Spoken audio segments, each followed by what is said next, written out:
Gary's absolutely right. I don't mind standing in front of people, but I literally want to run as fast as I can away from that. So thank you so much. It's an incredible honor to just be part of, really, I think the right answer, thanks, buddy. The right answer is all of us are blessed to be a part of what the Lord's called us to be a part of, no matter what that is. And my heart is that we understand that no matter where we are in the world, whether it's in the marketplace, and whether it's in schools or whether it's in ministry within a church, what matters is that we're following the voice of the Lord and doing what He's given us to do. And I'm so grateful for what we get to do here as a family, and I'm excited for the future. We talked about the buildings, and I wanted to give you just an understanding, like this is crazy, that we have 1 month left in this space. It's wild to think of. Here we are, first weekend in August. The first weekend in September is our last weekend of gatherings in this space, and then we'll take the month of September off, and we'll do online only so we can gut this place and move it over. And you guys have been incredibly faithful. I don't know that if someone had told me in the beginning of the COVID season, hey, the church is gonna it's not just gonna hold the line, it's actually gonna go up a little fiscally. I would have never understood that idea, but that's what's happened at Vintage. It's just been the faithfulness of not just the Lord. Because the Lord rarely is faithful on His own. He uses us to be faithful in partnership with Him, and that's what I'm very grateful for. So we raised enough resource, was about $1 million, to buy the 2 buildings together that we're buying, and we could throw that. So just, Thatch, if you would, just give me the blueprint. So some of you, maybe out on the screen, you can't see it. Hopefully the camera will grab that for you. This is the bottom 2 spaces. We raised enough resource to buy those 2 buildings, which is incredible. Here's what I think is really fun. It takes the same amount of money per month to own those 2 buildings as it does to lease this one. So it's a no-brainer decision as a business. It's better for the family. We get to future forward. What we're gonna do is the right side of that is an existing church that we bought. And so we're gonna move in and we'll have to multiply our gatherings. We'll probably end up doing 4 on a Sunday morning, assuming the COVID thing stays in place. If they open it up and let us have bigger gatherings, then it'll change. But we're gonna live in that side of the gathering as we continue to raise money to flip. How many have ever bought a house and flipped it as you lived in it? Right, so you have to, there's a certain amount of resource. And I was, with the board, Ed and I were together hammering through this project, and so all in the project's about $6 million, just under. $4 million to buy the properties, $2 million to flip the space. It's about 31,000 square feet right now. And we were just struggling with, hey, we need $1.5 million to buy this, we need $1.5 million to buy this, and I was laying in bed. I was actually on vacation, laying in bed, and I felt like the Lord said, that's not true. And it caught me off guard, because I'm like, the Lord's calling something out as untruth in me. I need to figure out what that is. So I got up and sat with the Lord, and He just said, you absolutely have enough to buy the buildings. You just don't have enough to flip it and buy it. And I realized that the Lord was inviting us into a journey that was going to be a little different than, how many are like me and you like to make plans? And you like it when it happens the way you want it to happen. And so there's 2 things that will take Greg Sanders out. One of them is emotional rejection and disappointment. I have a really hard time dealing with those 2 things. Like I need my friends around me to really coach me back out of it to do well in life. So I was really disappointed, and then I realized it would be so grossly untruthful to miss this opportunity that the Lord had opened for us because of a perspective.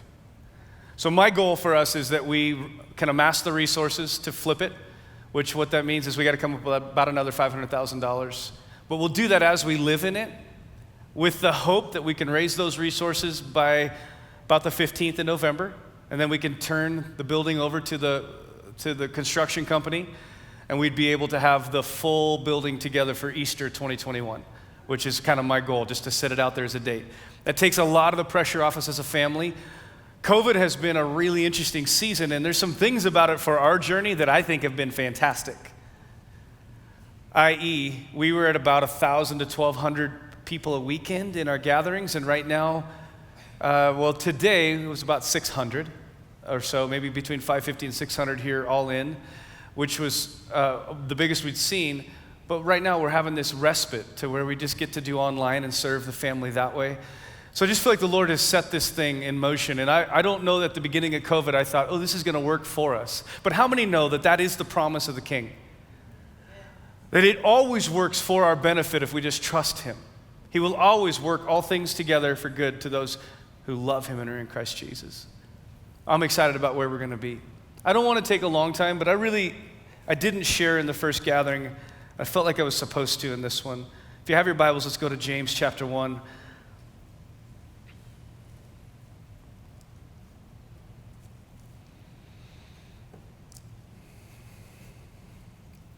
Pastor Travis took us through a really incredible teaching last week. And I stood in the back while he was teaching, having a moment where I'm like, how many have been on a ball team before and somebody on your team does something awesome and you're like, I'm glad they're my teammate, I'm proud of them. I just had that moment. I was like, man, I'm so proud of my team. The other thing that was going on in my heart was if we as the people of God could understand this principle that's being taught, it'll change our life. The principle really was to understand that our desires cannot rule us. And he was jumping out of the text that said, no person can say, I'm tempted by the Lord, because God can't tempt. And we juxtaposed that to Psalm 37 that says, delight yourself in the Lord and he'll give you the desires of your heart. And the idea of this word delight is to be light and fragile. I would say moldable. Travis used the illustration of trying to mold a rock into something versus molding Play-Doh. All of us would choose Play-Doh. It's a lot easier. If we could just grab onto the idea that our desires are to be laid before the Lord, good, bad, and indifferent. So if you're driving a car and the car's in drive and you shift it into neutral, all of a sudden the car kind of comes to rest and there's no propulsion, there's no motivation.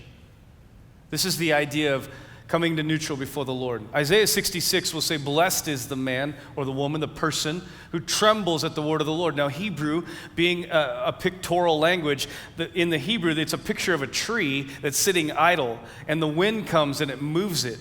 The idea is to be so neutral before the Lord that he can whisper and just the breath of his whisper moves us a direction. So we go back to this idea that's here in James. What do we do with desire? What do we do with the things in our heart that come up? The teaching was very simple. We need to come before the Lord and sit with him and ask his question. Hey, I have this in my heart. What do you want me to do with it? And church, if we could understand that we do not have the right nor the authority in the kingdom to just move into our ideas without his counsel, if we could just understand that it will save us from wrong pursuits. Wrong pursuits will end up with wrong results. The idea of sin is to miss the mark. This is not to be harsh. It's to say, if we could just learn to shift into neutral with our attitudes, the things our hearts want, maybe even some of our appetites, and we just shift into neutral and just bring them to the Lord. Lord, I want your counsel. Your promise is if I delight, which is to make you the focus, that you give me desire. And the Lord filters through them. All of a sudden, we stop making stupid moves. We stop chasing the wrong good things.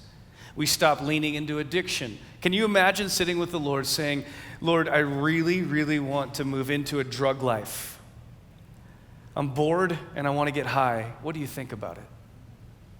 You're like, that's funny. No, I'm being serious.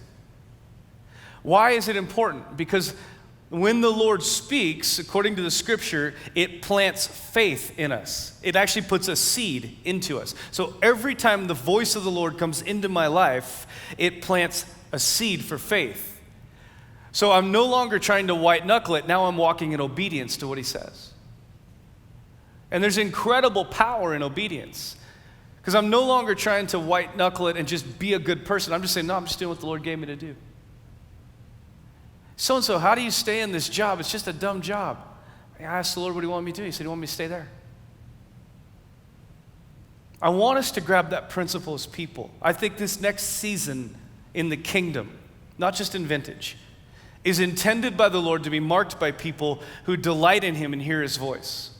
The marketplace is intended to be influenced by people that are hearing his voice. There's entrepreneurial anointing that's being released because the Lord's whispering ideas, and we don't know what to do with it, so our fear kicks in. We're like, oh, I can't make that work. What happens if we sit with the Lord and he says, I want you to take the risk and go. I will be with you in this.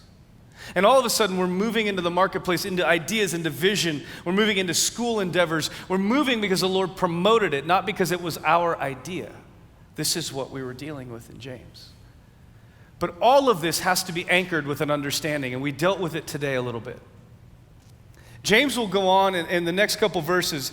He says, I don't want you to be led astray.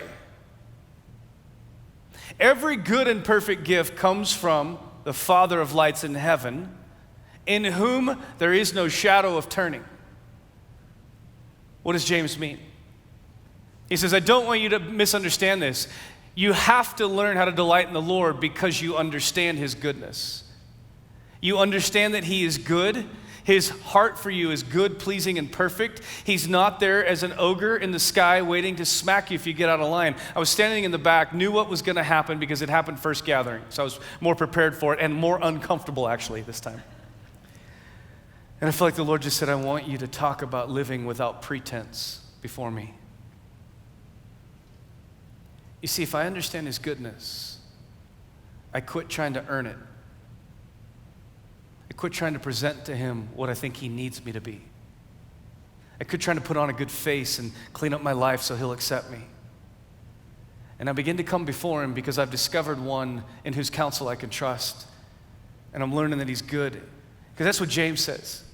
He's not like the stars in the sky that twinkle and their light comes and goes and it fades. That's not what he's like.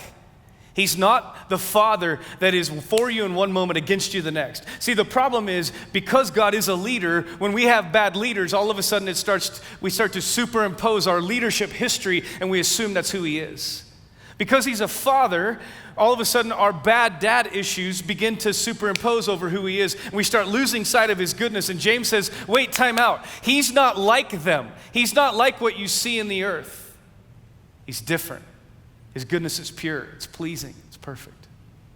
I think James uses the light in the sky for a reason, because he's challenging us. If we don't understand his goodness and know how to live in it, we will start reading the signs in our life as an evidence that he's for us.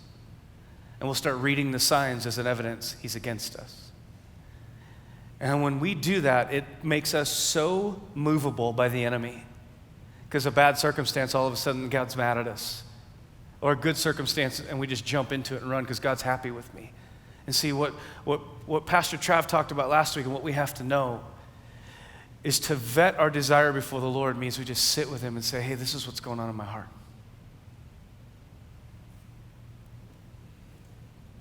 Can you imagine how much divorce we'd see if people came before the Lord and said, Lord, I really want to leave them today. I'm done. I don't want to be here anymore. What do you think? To have the Lord whisper and say, hey, I'm not in that. I want you to stay the course. And all of a sudden our hearts are melted because we've heard his voice. What would it look like if instead of us being hotheads in the marketplace that left because we didn't get what we liked or because our boss overlooked us, we would come at home and sit before the Lord and say, hey, my job's really stressing me out. Thank you for it, but I think I want to leave. What do you think? To hear the Lord say, hey, I want you to hold on. I have you there to minister to somebody. So all of a sudden we rise to the occasion differently because we're now there out of obedience. Could I say this to you, and I mean it with everything in me? You were never ever intended to live adjunct from the voice of God. And if you've bought into any kind of idea that says, I can read the Bible and not hear his voice, I would say this: lack of hearing the Lord's voice is an unbiblical way of pursuing him based on what's read in here. Everybody in here was hearing his voice. But learning how to take our entire hearts, shift into neutral, and lay them in front of him. All the ugly stuff that you think he doesn't want to know, guess what? He already knows. All the good stuff, all the endeavors, all of it. The emotional trauma, the anger, all of it. Just, you're like, hey, I didn't know what to pray for. Now I have a laundry list of things I need to pray for. Instead of assuming the right to lead ourselves. This is what it means to be under the authority of Jesus. And James is pushing in his writing to say, look, if you don't get this, you're going to end up in wrong pursuits, which will net wrong results. If you learn how to live in the goodness of the Lord and you learn how to just lay your heart bare before him and let him lead you, it will produce success and joy because he's going to lead you where he wants you to go. Today we honor 10 years of Vintage. It's super fun. I can tell you what that journey was like. I had a job offer with Pastor Gary, who's my spiritual dad. He's one of my best friends. I was like, I absolutely love the Bay Area. So it was like it was a slam dunk. I was like, yep, awesome. I had a job offer in Austin, Texas with a friend of mine who was going to plant a church to be basically a worship pastor for what was going to become a mega church. I was like, it's my moment to be Christian famous. Let's go, let's do this. And I sat down with the Lord and said, here's what all this stuff, I don't know what to do. And he's like, I want you to plant a church. And I'm like, that was not on the list. He said, I want you to invest and contend for a place where my glory will rest. Which sounds so churchy. I had been in church ministry long enough that I knew the cost and everything in me. I told my wife, we'll give it 2 years. I told the Lord I'll give it 10. Because I knew she wouldn't buy into 10. So I'm like, I'll just give it 2 years, babe. Can you hang with me? My point in all that is, if we could learn to push pause in our life and let him govern every single decision we make.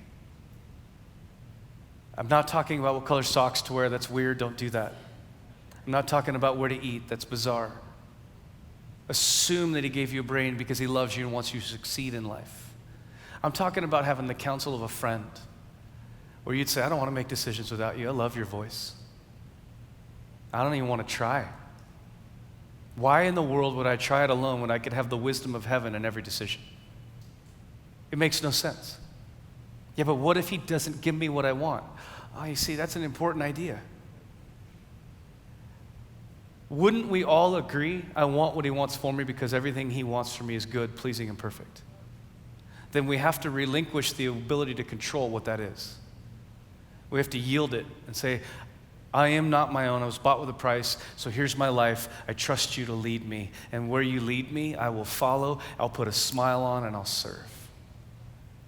And church, this is the next move in the church, is a group of people that so excel in the marketplace, excel in the private place, because they're allowing the Lord to lead every decision. That is his heart, it's his passion. And it's going to change a city. It's going to change the work environment. Because we're no longer there just making it. We're now there under the authority and the leadership of heaven. Let's stand.